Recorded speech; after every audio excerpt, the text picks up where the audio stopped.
Welcome to another episode of Little Talks, your weekly dose of marketing news and insights from Littlefield Agency.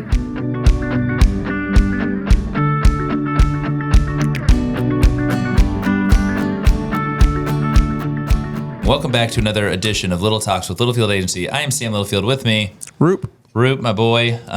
It is the Monday before Memorial Day weekend.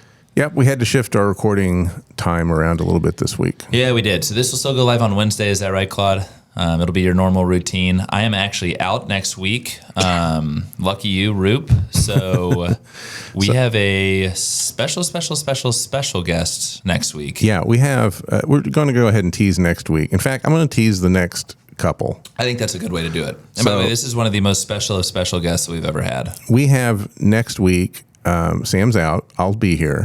And I have, I believe, two special guests. Oh, you have two? Yep, Sarah Kettner and Julie Swab. Oh, my God. Holy cow. And have we got a topic for you? We are going to do Vanderpump Marketing Rules. So all the marketing ins and outs that happen around the show Vanderpump Rules. And Sam doesn't watch the show, so he doesn't know. But if you do watch the show, you know what I'm talking about. And we're gonna dissect what they do right, what they do wrong, what their opportunities are, and some of the stuff that kind of seems like, oh, it's just part of the show, but really is a marketing tactic. And it's interesting because as Roop told me that he was going to do this when I was out, I was like, sure, that's fine. There have to be marketing implications, of course. He was like, oh, dude, there's like all of the marketing implications. There are so many. I've kind of done a pass at the script, and it's 2 pages long. And Julie said I left out a lot of stuff. So this could end up being a 2 or 3 parter. We don't know yet. Can you just do it in one and make it 40 minutes? Because we have to be mindful. Yeah. Julie Swab is leaving our agency. Yeah. And it's a sad day. Do we have It's a sad day for us. Do we have a sad day? Do we have sad day music? Maybe wah, wah. I don't know. That's as close as we have to sad. Well, and here's the thing. We are sad, but we are so happy for Julie because she has the amazing opportunity to become a stay-at-home mom, and we know that that is the hardest job of all, and it's the most rewarding job. Julie's been at the agency for 6 years. We love her. She's so strong. She's amazing. She's a hell of a senior project manager. Chelsea Clement was actually devastated. She said that she will be eternally devastated is the term that she used. She reiterated that to me this morning, actually. Yeah. So it's really cool to have Jules as a special guest next week while I'm out. We've got 2 full weeks left with Julie. We love her. For those that are listening that have worked with Julie, you know how amazing she is. And so drop her a note, shoot her a text, an email, whatever it may be. But I'm so glad that you get that time with her to talk Vanderpump Marketing Rules. It's going to be great. She's a super fan. She is a super fan. So you ever need pop culture references, call Julie. So that's coming up next week, and possibly that might be the week. Maybe the week after I'm on vacation, so that's why this may be a 2-parter. Record one big one and split it up. Oh, okay. Yeah. Okay, you should do that. Yeah. Then when I'm back, will you tell everyone where you're going on vacation? By the way. I'm heading to the Cayman Islands. Yeah, so if you need any of your money laundered, You've got 2 weeks to get your bags of money to me. Super sketchy, man. Heard it's a beautiful place, though. Yeah, I'm looking forward to it. When we get back from that, we'll have been able to spend some time with the new Chat GPT, which we talk a little bit about on the Little Bits email that went out this morning. Yep. Hopefully everybody got that. But we're going to dive into that on the podcast in a bit. And then I have an idea for another special guest, but I need to kind of nail that down. Okay, cool. So there's kind of your runway ahead. As Roop and I work on scripts, obviously you all are subscribing and listening to this. A lot of clients are. We have prospective clients. We have friends at the agency for digital marketing trends. What we found in our 3 seasons of doing this is it is nice to sprinkle in other opportunities and highlights along this way. Yeah. And as we kind of springboard into that Memorial Day vibe of summer, we thought that we might kick off our summer series with a really cool episode geared towards work-life balance in the B2B space. Yes. And here's the interesting thing. This isn't us just having fun. We were super fortunate and very lucky that we won Ad Age Best Places to Work here in 2024. We were number 12 out of 50 agencies in the United States, and we take serious pride in that. The interesting part is we have a lot of customers and we have a lot of potential customers that talk about the culture that we've built and talk about, man, how do I translate this to our factory, or how do we do this at a corporate level? And obviously we're a 25-person shop. much more manageable in our world. But we do have some tips and tricks. We do have some research and some just really interesting insights that we're going to walk you through this morning. And the hope is can you do all of them? No. But is there a nugget or two that you can take away and go build a better culture, even if it's just within your marketing department? Yeah. Or your sales team, or a combination of both. That's a great, it's a dynamic duo. But we see a huge opportunity. So I'm going to let you kind of walk us through some stats, Roop. Well, yeah, like you said, coming out of the pandemic, coming out of 2020, we were greatly concerned about employee retention. Yeah, employee retention. Was work from home going to be the future? Did we even need a space to come to anywhere? There was a lot of kind of questions. I think most businesses had those questions coming out of the pandemic. And I know businesses, agencies that went fully remote, and I don't know if they're some still are, aren't they? Absolutely, Yeah. And I don't know if they're super. In my opinion, it's a little short-sighted approach. I love those people, but we kind of real quick realized and kind of grabbed onto. We do our best work when we're together. Totally. And when we can sit down face to face and talk things through and show things, in real time, and not use and leverage Zoom as much. Although we use Zoom, where we have to, but like we didn't want a whole agency that was every meeting and every touch point was on Zoom. So we kind of quickly adapted a more flexible schedule there. And that's a good point. We're still very flex. Yeah. So we're not completely every day 8 to 5 you got to be in your chair, but we're still highly encouraged, and I think because at least our employees see the benefit of being together in person, enjoy being in this space and coming in every day and having those moments. But you still have the flexibility if you have, Totally. a kid thing you need to do, or you just need, you've had enough this week and you need to go to a coffee shop and kind of focus on your thoughts or whatever, or your front porch, which is where I like to go a lot. WFP days, there's everybody's favorite day, work from patio. Work from patio, it's never a bad thing. So anyhow, as we kind of looked at that, it evolved into like other things we've done here, and we'll talk about some of those things here in a sec. But we did want to roll out some stats because, in particular, I'd say the last probably 4 to 6 months, we've been reading a lot of articles about, it's 4 years later, 3 years later, is the remote work work lifestyle panning out, and it turns out. The answer is no. A lot of the people that are involved in it feel detached and separated from their companies. A lot of the companies feel detached from their employees and loss of control over them, which the control part I don't really like. But if they mean control of the work or the quality of the work, then yes, I get that. Well, Amanda is a new client of ours, and we had a really fruitful conversation in this realm. And it was an article that she had read in the New York Times that she forwarded along, and it was the tension of hybrid employees, because you have some employees that are in office and you have the hybrid people that are coming in, and then there kind of creates some tension and some resentment between those groups. It was really fascinating, and just again, right, we're always looking from a full picture viewpoint of what's in the best interest of our employees. Yeah, and if there's one thing you take away from this, I would say honestly, that's we really try to put the employee first, right? Yes. Like, we don't think of them as employees; he's family. Yes. Right. Like we try to put those folks first, and what's best for them ends up being best for the agency. And I've definitely worked places where that's not the case. So, read some of these stats. Yeah, let's go through some of these stats. So we thought we'd pull a few stats just around this concept of healthy work-life balance. 60% of employees around the world report having a healthy work-life balance. And Sam, before we came on the mic, you were like, wow, 60% seems high. Way higher than I thought. But then I pointed out it says around the world. Yeah. And, I grew up always wanting to be European just because I knew that they worked 2 and 3 hour days and had 4 hour lunches and took naps. They're doing it right. And I'm a big nap guy. So well, I think when you expand it to the world, it gets pretty high. I think in the U.S. that number is probably lower. 26% of salaried employees work outside business hours, which isn't too unusual, I don't think. But that kind of concept that you're not always, even when you're in the office, that's not always the only place you're doing your work, right? Yep. 89% of HR professionals saw an increase in retention after implementing flexible work. Yeah. And that was a big one here too. We talked a lot about if this becomes more attractive that people want to work remotely and only work remotely, how will we be able to maintain a quality workforce doing the level of work that we need them to do?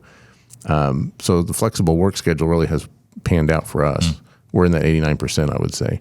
41% offer wellness programs that employees feel improve work-life balance. we'll talk about that in a minute too. Yep. We've actually been doing that it's a big deal here at Littlefield Agency. 85% of businesses that provide work-life balance opportunities report being more productive. Love that. And that's one of the kind of key takeaways here today, right? That work-life balance ends up giving more work and more productive work. Companies that offer a healthy work-life balance have 25% less turnover. And these are recent stats. So like this is in the era of people wanting to work remote. This is a post-COVID era. Yeah, right? Post-COVID numbers. So we've done some things here. Like we've mentioned, we have flexible work hours. Remote work is totally allowable and something that we do. We have no scheduled meeting days on Tuesdays. Yeah, so every other Tuesday we do no scheduled meeting days. This one was specifically for my mental health. This was for a lot of people's mental health. We call it death by meeting, and that's very much a thing. Yeah. I mean, Roop is very vocal about it, and as you should be. And there are days where sometimes where you might have 30 minutes to an hour of open work time. Yeah. My wife will sometimes look at my calendar and she's like, "Oh, nice! Like you have a 2-hour opening." I'm like, "Yeah, where I can work." Like I'm not just right dilly-dallying.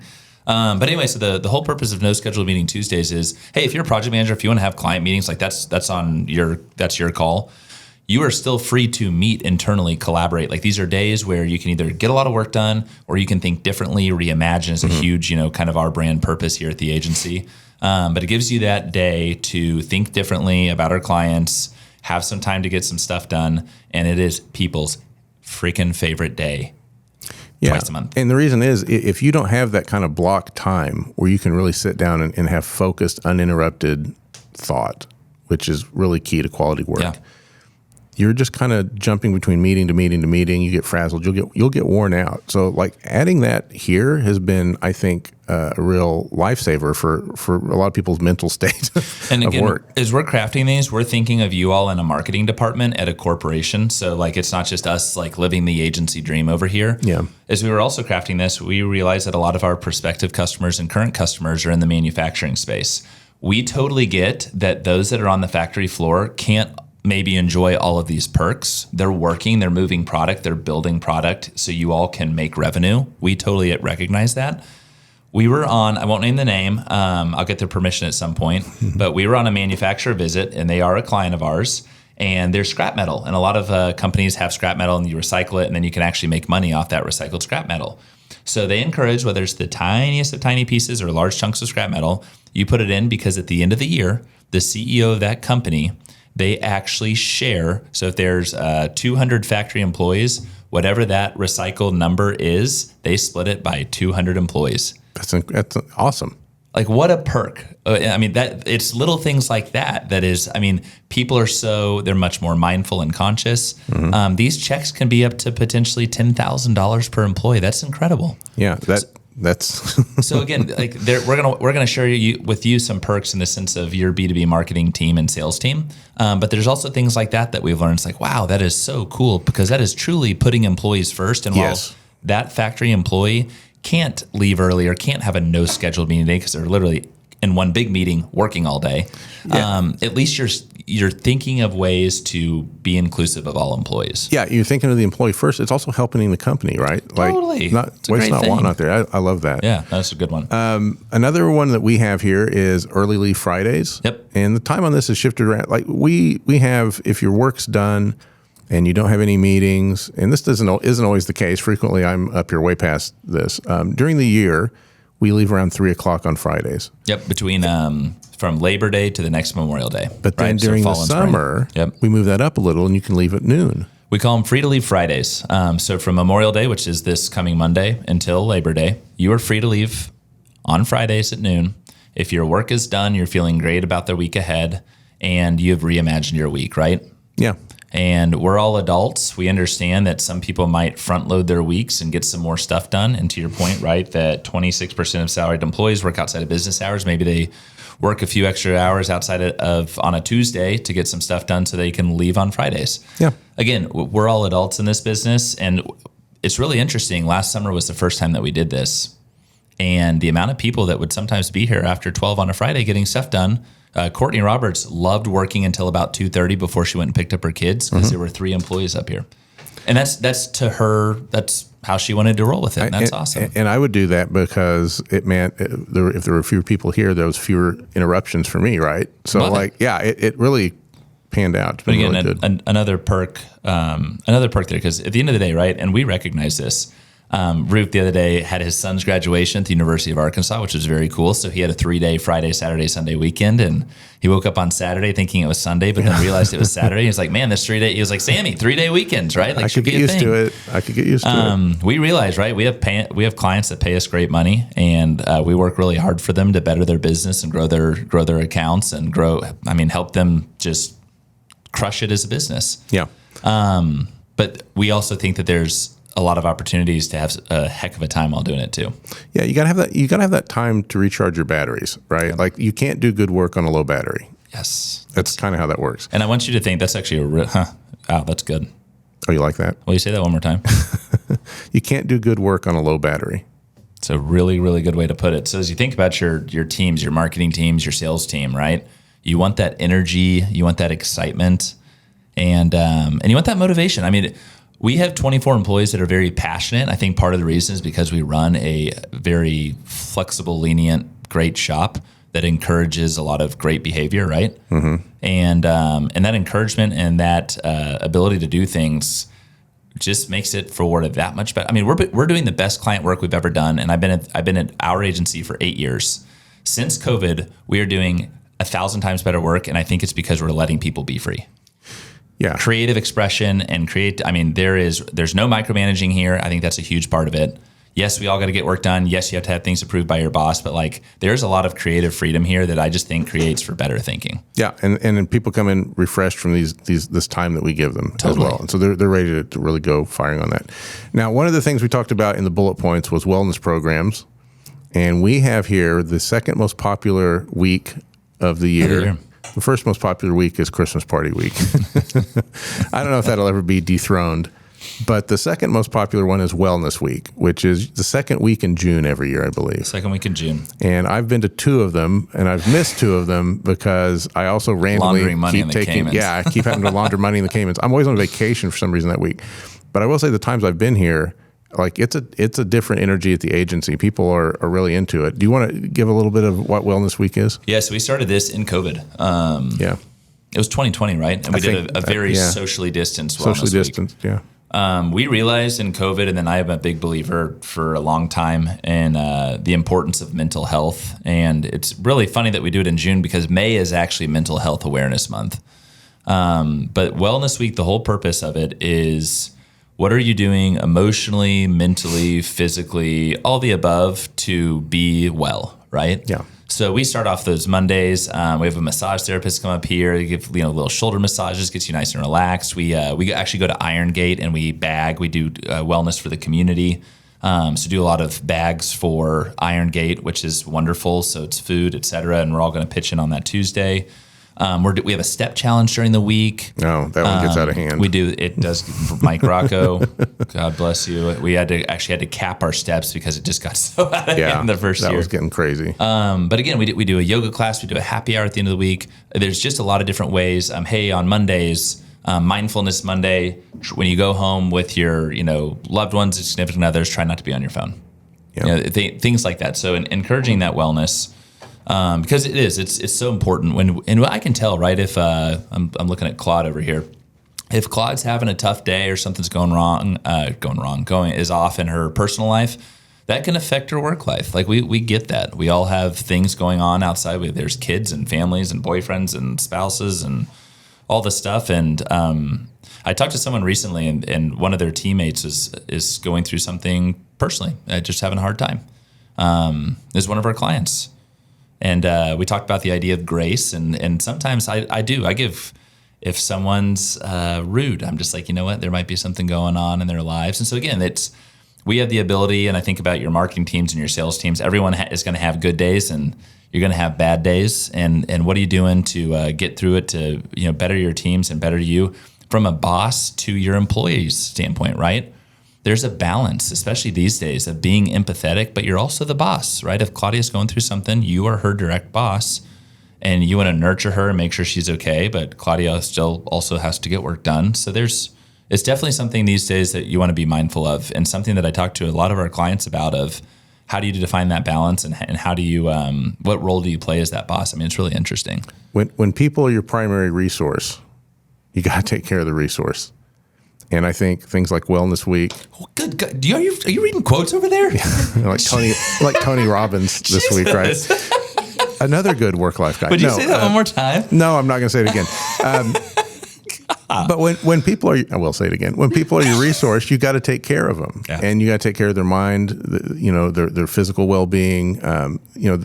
They have a life outside this place, and we all come to work and we enjoy what we do, but we do it for a reason that's usually our families or something outside of here.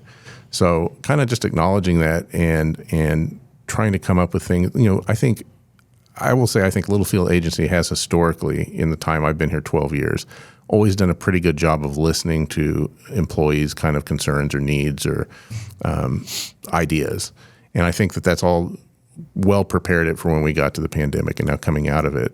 I was really I will say coming out of the pandemic, I was also like, yeah, we're never going to a building again. Sell the floor. We don't need it. We'll just all work from home. Crossed my mind at the time. I'm glad we didn't do it. Crossed a lot of people's minds. I'm glad we didn't too. And I think it's really paid off here. And I know that that's not going to be the case for everybody, but like if you're out there and you're in a position where you have any effect over this, and you're probably like, man, you're probably reading a lot of the same articles we are.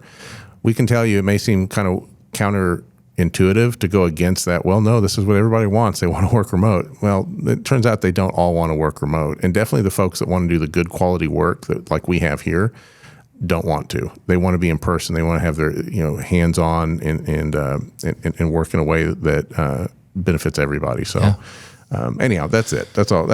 No more sayings. I've got one closing thought. I think this is such a cool, as we kick off summer, I think this is a really cool topic. So 9 years ago, I worked at a global agency in San Diego, California, and it was awesome. We had sexy clients. We had 175 people in the office, and I was on the new business development team as an inside salesperson. So basically, my job was to put all of the credential decks together. And I worked with my boss. She was amazing. Her name is Peggy Powers. And Peggy and I were racing against deadlines 24/7. I mean, we were submitting 3-4 proposals a week. And there's this one time we got the proposal out, and I was stressed, and I was single at the time, working like 60 to 70 hours a week. But I loved it. Like I really did. I loved it. I had nothing else to do. We were in the coolest office, and I loved my job. How old were you here? And I was 23, turning 24 years old. Claudia, did you hear that? Claudia's age. 70 hours. And but I did, it's not against this. I loved it, but I will never forget. I was stressed. We got the deadline. We barely got it across the finish line. And I kind of, left my desk. Peggy could tell because I wear my emotions on my sleeves. I think I was just burnt out. And she's like, hey, we're gonna go on a walk around the block, and we're in sunny San Diego. And it's beautiful, 70 degrees. And she buys me a coffee, and we're going back up. We head up the elevator. We're in the hallway, about to go through the door to our desks. And she stops me and she grabs me by my arm and she goes, hey, you did an amazing job this week, and I understand I put you under a lot of pressure, but you did it. But she goes, I also want you to remember that you are not curing cancer and nobody's dying.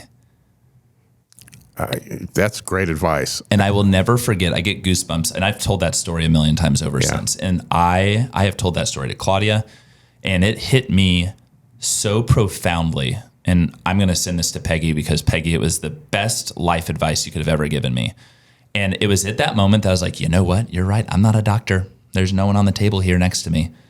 And I have always taken that approach. Sure. Do we have stressful days? Are there days where I'm frustrated? 1,000%. Absolutely. Roop, you get to see it all the time.